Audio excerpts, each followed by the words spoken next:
depan tak menyeluruh. Nanti India balik, dia akan buat counter up. Sebab, tuan-tuan kena ingat, India dengan Iran ni kawan dalam BRICS. India dengan Iran ni kawan dalam BRICS sebab Iran negara yang kemudian menyertai BRICS. Okay? India dengan Rusia ni kawan lagi lama. Mereka mengasaskan BRICS 2011. Mereka mengasaskan BRICS.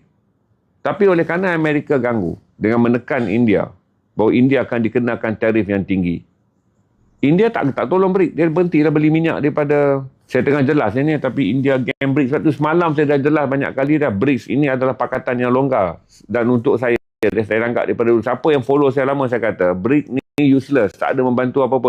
Cuma dalam pakatan kedudukan dia di Asia Selatan, dia kena berniaga dengan orang Islam.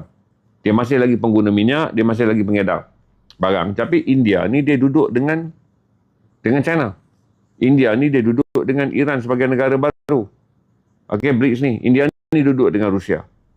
Tapi sekarang bila Amerika tak boleh membina blok yang terlampau ekstrim. Kerana dia kena berniaga dengan orang Islam. Kerana dia kedudukan dia di Asia Selatan, dia kena berniaga dengan orang Islam. Dia masih lagi pengguna minyak, dia masih lagi pengedar barang. Tapi India ni dia duduk dengan China. India ni dia duduk dengan Iran sebagai negara baru. Okey, BRICS ni. India ni duduk dengan Rusia. Tapi sekarang bila Amerika tekan dia batalkan minyak dia kepada Rusia. Agama lain tak kira. Tuhan dia macam mana pun, dia akan bergabung kalau musuh di Islam. Ini sejarah yang kita pelajari. Jadi dalam balik nanti untuk kes di mana dia nak jual minyak, dia nak beli minyak sawit, dia tetaplah beli minyak sawit kita. Dalam kes nanti kita ketidakcukupan beras, kita akan belilah beras daripada India. Kerana India adalah negara yang kerap kali membantu kita dalam setiap kali kita mengalami lack of stock beras, kita akan ambil pada dia. Tahun dulu dia bantu kita 700,000 tan beras bila tahun beras mengalami konflik. Jadi dunia ni hukum dia tak sebiji seketul. Dia ni jahat, dia ni baik. Dalam kes India ni kita kena faham, dia pun merasa tak selesa.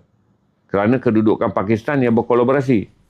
Dia rasa insecure dia, tapi pada waktu yang sama, dia perlukan Pakistan.